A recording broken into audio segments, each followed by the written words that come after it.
Good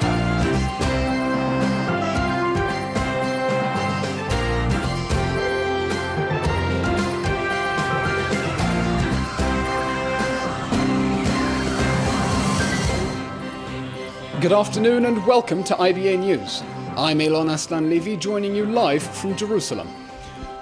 We open with politics as efforts to form a unity government continue with no breakthrough. Sources in the Prime Minister's office said that no progress has been made in negotiations between Prime Minister Benjamin Netanyahu and Zionist Union leader Isaac Herzog in closed-door talks held earlier this week. Details of the Sunday night meeting, which lasted several hours and was made public last night, revealed that major gaps remain in the bid to expand the coalition government. Herzog has reportedly conditioned his parties joining the government on receiving the communications, justice or culture portfolios. Meanwhile, polls conducted by Channel 2 and 10 showed that if elections were held today, the Zionist Union would hemorrhage seats, while Yair Lapid's Yesh Atid party would gain substantial support. According to the Channel 2 poll, the Likud would receive 27 seats, ahead of Yesh Atid on 18 and the Zionist Union on 17. The Channel 10 poll gave the Likud 25 seats compared to Yesh Atid's 20 and the Zionist Union's 13. Meanwhile, in addition to holding talks with the Zionist Union, the Prime Minister began shuffling positions inside his own Likud party. Senior Likud MK Tzachi Hanegbi will be appointed a cabinet minister, apparently without portfolio. Hanegbi will be replaced as the coalition chairman by David Bitan, who in turn will cede the chairmanship of the Knesset House Committee to Likud MK Yoav Kish. Opposition members lashed out at the Prime Minister's decision to appoint a minister without portfolio, the only one in the current government, and this in light of the 4 posts Netanyahu has so far kept for himself in addition to the premiership, namely the foreign, economy, communications and regional cooperation ministries. Yesh Atid MK Miki Levy said that appointing a minister without portfolio was akin to spitting in the public's face. He charged that Netanyahu is once again wasting public funds in order to preserve his own hold on power, by continuously handing out pointless political treats to his Likud allies. Zionist Union opposition MK Dr. Nachman Shai will be joining me in the studio shortly to discuss the latest developments in politics. French President François Hollande announced today that he is postponing the planned Middle East Peace Summit previously scheduled to take place in Paris at the end of the month until later in the summer. Hollande said the decision to postpone the event was made after US Secretary of State John Kerry announced he would not be able to attend if the conference were to take place on the 30th of May as originally slated. The Palestinians have welcomed the summit, which will include representatives from the European Union, the Quartet, the UN Security Council and Arab League. Israel opposes the French initiative, saying peace can be achieved only through direct and bilateral negotiations with the Palestinians. Turning to regional news, and Mustafa Murnia has been appointed Hezbollah's next military chief, replacing his uncle Mustafa Badr Eddin, who was killed in a mysterious explosion near Damascus airport last week. Details released by the pan-Arab daily newspaper Asharq al-Awsat today described Murnia as a mysterious personality who avoids the media. His father, Imad, was killed in a 2008 bombing in Damascus, allegedly conducted by Israel and the CIA. According to reports, following his father's death, Mustafa became close to his uncle Badr Eddin and has participated in a number of secret Hezbollah missions. Well, staying on the subject of regional politics, Professor Walter Russell Meade of Bard College, New York, and distinguished scholar at the Hudson Institute, is one of the most respected voices in foreign policy today. He's on a lightning tour to Israel, and I'm glad to say he joins me now from Tel Aviv to talk geopolitics. Professor Meade, welcome to Israel. Thank you. It's great to be here. Israel continues to face attempts internationally to isolate it. How strong is Israel's international diplomatic position in the world? I think people underestimate the strength of Israel's international position. When we look at some of its traditional contacts in Europe, perhaps Israel is losing ground. But if you look in India, you look to Asia, you look to Africa, you actually see Israeli diplomacy engaging pretty successfully and Israeli trade booming as well. So I think Israel continues to make some progress internationally. Well, over to Iran. In July 2015, President Obama told Thomas Friedman in the New York Times that, quote, Iran will be and should be a regional power. What accounts for this extraordinary shift in American foreign policy? Well, this has been, I think, President Obama's idea since he took office, that by welcoming Iran back into sort of the comity of nations, President Obama hopes that Iran might moderate.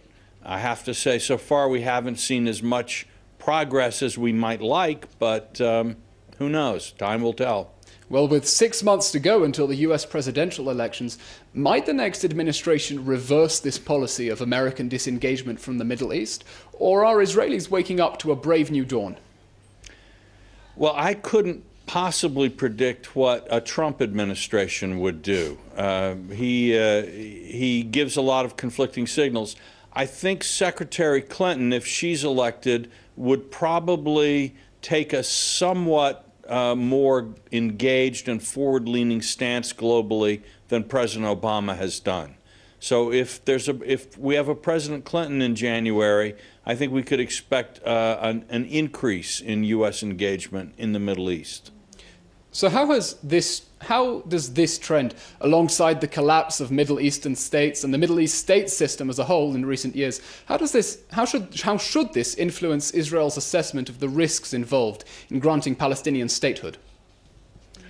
I think that is a very interesting question, and it is a difficult, if we look at the crisis of the Arab state system, what we see is that many of the gains that the Israelis would hope they would get in a successful peace negotiation with the Palestinians would come under fire if the new Palestinian government is unable to provide the kind of stable prosperity and order that a successful state does. Now we already see that the Palestinians on the West Bank and the Palestinians in Gaza are divided. Is there an umbrella authority that could take over? So it's going to be, I think this is in a sense always been the question for Israelis looking at these negotiations. Who is the Palestinian partner?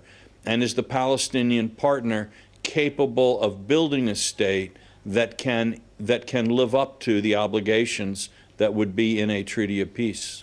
Well, more broadly, with the interests of the Sunni powers and Israel seemingly converging against the Iranian axis, what hope is there for a normalization of ties with the Arab world, or is the Palestinian issue going to remain a thorn in the side of diplomatic attempts?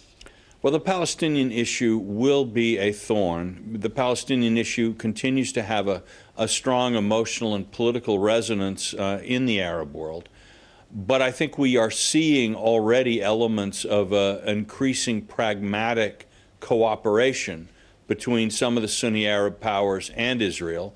It wouldn't be the first time. I believe in the 1960s there was a certain amount of cooperation between Israelis and some of the Gulf countries in the war in Yemen. So this is not entirely new, but I do think we are seeing a greater recognition among many Sunni states that Israel is not only here to stay in the region, but Israel can, from a certain point of view, be seen by Sunnis to be playing a constructive role in the regional balance of power. Thank you very much for your time, Professor Meade, and have a very safe trip home. Thank you for joining us. Back here at home, and residents living on Jerusalem's Moshe Dayan Street and surrounding roads in the capital's Pisgat Ze'ev neighborhood were asked to remain inside their homes this morning after dangerous chemicals leaked from a truck. Residents who were near the truck complained of suffering from bilious attacks and a burning sensation in their eyes. Police sealed off roads in the area and called on the public to remain indoors and shut down air conditioner units. Members of the Fire Brigade's Hazardous Materials Unit, as well as firefighters, were deployed to the site and operated to identify the material and contain the spill. Hours later, police gave the all clear and life resumed to normal. The carnage on the nation's roads continues. 3 people lost their lives in 2 separate traffic accidents last night within less than an hour of each other. Two young men in their 20s were killed in a head-on collision between two cars along Route 325 next to the Dvira intersection in the south. 4 others were injured, including 2 who were in critical condition. The wounded were evacuated to the nearby Soroka hospital in Beersheva for treatment. Meanwhile, in Haifa, a 68-year-old pedestrian was pronounced dead after being hit by 2 vehicles on the city's Haganah Boulevard. The man first fell to the road after being hit and was later run over by a second driver who fled the scene. Dr. Nachman Shai is a member of Knesset for the opposition Zionist Union Party. He joins me now from our Tel Aviv studio. Dr. Shai, thank you very much for coming in today. Thank you very much. Good afternoon. Good afternoon. A Channel 10 poll last night put the Zionist Union on a mere 13 seats. This is pretty devastating news for you, is it not? Yes, it is. But the other channel, we watched Channel 2 last night, when there we had 17. But both are very disappointing, and we have to take note of it and figure out what went wrong in the past year. Why did we lose at least 1/3 of the public support? And what do we have to do in order to improve our political position towards the next year and the years after, until the new elections will come sooner or later? Well, one option on the table at the moment is joining a national unity government, but talk of joining the government is arousing stiff opposition inside the Labour Party. What is the Prime Minister going to have to offer to seal the deal? I have to be very honest with you. At this stage, none of us, except maybe Herzog himself and maybe 1 or 2 of our party members, but I don't know who exactly, are involved in the negotiation. I think he's been doing that mainly on his own, okay, with some support. So he doesn't share the information with us, and I truly don't know at this stage. And actually, I should tell you, I don't want to know. I want to get the outcome. I want to know as soon as possible, and I emphasize, as soon as possible, what does the Prime Minister offers and what does Herzog is ready to accept. And from there, we'll go on. I don't want to deal with all the preparations and whatever going around. What we have to see soon in the public, in the party conference that will be convened soon, maybe next week, is where are we standing and what's the final offer. And that's what we have to judge at this stage. So despite the opposition, everything has a price, and there's a chance that the Zionist Union could still enter, despite, at the moment, polls showing a majority of your members saying they're not interested.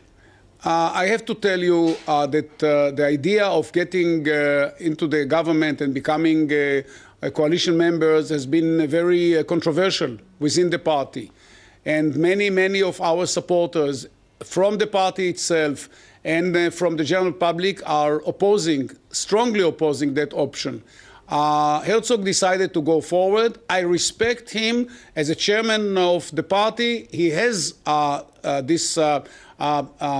he has the authority to go forward. But I would like to tell you, if it ends with nothing or with almost nothing, that may be a disaster to us, and we all have to be ready for that. Well, should Herzog attempt to bring Labour into the government against the will of most party members, is there a chance the Labour Party could split again on the question of joining a Netanyahu government? I think that as option in 2011? doesn't stand. None of us will do anything to break the party again, as it was done a few years earlier with the Independence Party when Barak served as a defense minister.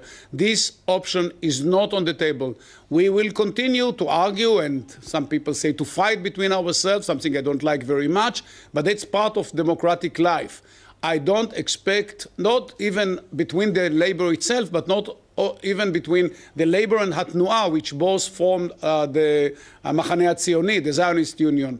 I think that would not happen. We'll have to reach a final decision and a final conclusion by all of us, and the minority will have to respect the majority. Well, whether or not the Zionist Union agrees to go into government in the end, are Isaac Herzog's days as Labour Party leader numbered? I beg your pardon? Are Isaac Herzog's days as the Labour Party leader numbered? He has been coming under considerable pressure over a range of issues. I don't think so. I don't think so. I mean, there are ups and downs in any politician's life. Now is not maybe the best time for him, but it can dramatically change. Depends very much what he's going to get or to do in the next stage. is not over. And politics is the world of many unknown options, and no one knows. Of course, there are challengers within the party. You know some of them. Some candidates can come from outside, out of the party. It's all open. But I wouldn't say is finished, as we used to say. He's still the chairman, and he has still many options how to survive the present crisis. A final question, Dr. Shai. Labour is clearly going to struggle to replace the Likud in the next elections. No doubt. Is joining the government at the moment your only hope of achieving any meaningful change in Israel at all? It's a very good question. No one can give you the answer. Those who are against... I was hoping you might. Okay, no, those who are against will say no. Those who are for will say yes. All options like that were on the table in the past. Sometimes we came to... Then don't forget that Labour hasn't been in power as prime minister since 1999. It's been almost 17 years since then. So we've been partners in certain coalition and then went back to opposition. We would like very much to get the leading role. I don't know. It all depends on the outcome of the negotiation. And also the implementation of this outcome. It's not just what the Prime Minister is going to say or Herzog is going to say soon. Whether both of them are able to implement this agreement, whatever it is, and that may help Labour to come back to a position to replace the Likud in the future. Dr. Shai, thank you very much for speaking to us today. You're most welcome. The Rishon LeZion Magistrates Court extended the remand of 5 out of 9 suspects arrested for alleged involvement in a major internet scam. The detainees allegedly hacked into the bank accounts of dozens of citizens across the country. The suspects used personal internet passwords and credit card details to withdraw cash. The head of the cyber investigation unit of the Lahav 433 fraud squad said customers alerted authorities after discovering that unusual sums of money had been withdrawn or transferred to other accounts without their knowledge. In some instances, the bank succeeded in thwarting the activity by themselves, but in the majority of cases, customers filed a complaint with police. Authorities warned the public to refrain from keeping personal details of accounts and passwords on their mobile phones or on their computers. Israeli singer Koby Peretz is going to jail.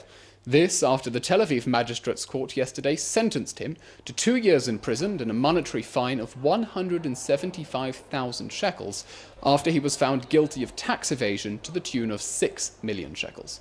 Peretz has until the 30th of June to appeal the court decision and demand a lighter sentence.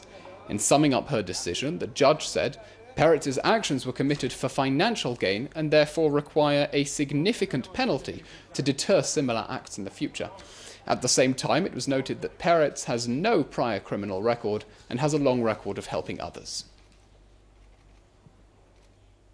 Turning to the arts, and the annual Jacob's Ladder Folk Music Festival is set to open this weekend on the shores of the Sea of Galilee. Shai Tochner, who has been an integral part of the festival, spoke earlier with IBA's Aryeh O'Sullivan. All the who's and who's of the folk, country and Irish bands in Israel, and a very, very good band which comes from the United States called Spite and Dival, which doing also Americana, country, folk.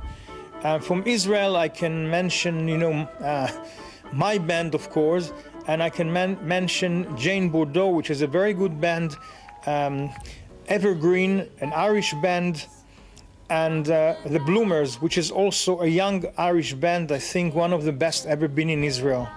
And of course, it gives stage to both professional musicians who play all over the country.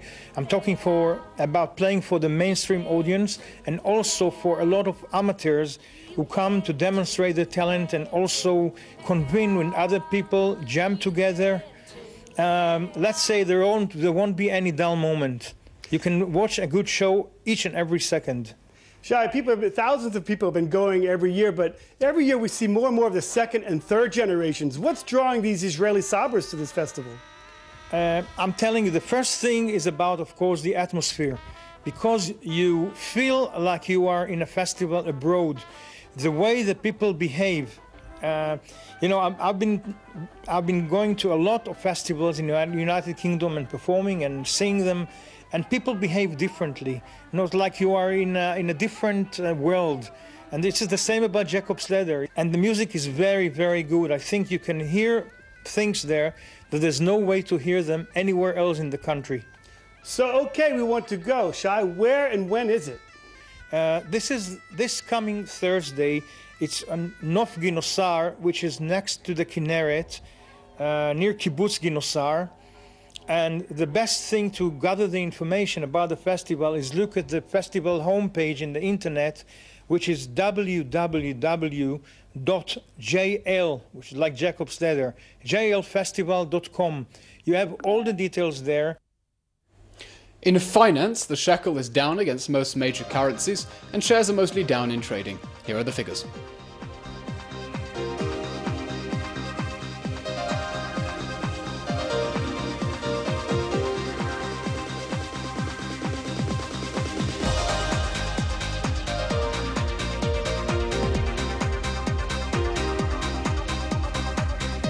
Turning to the weather, and the heat wave appears to be over. Tomorrow will be partly cloudy with an additional fall in temperatures to just below the seasonal average. Here are the highs and lows in Israel and overseas for the next 24 hours.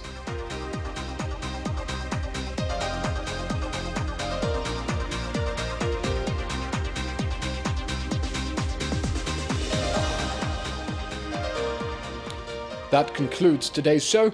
Join us again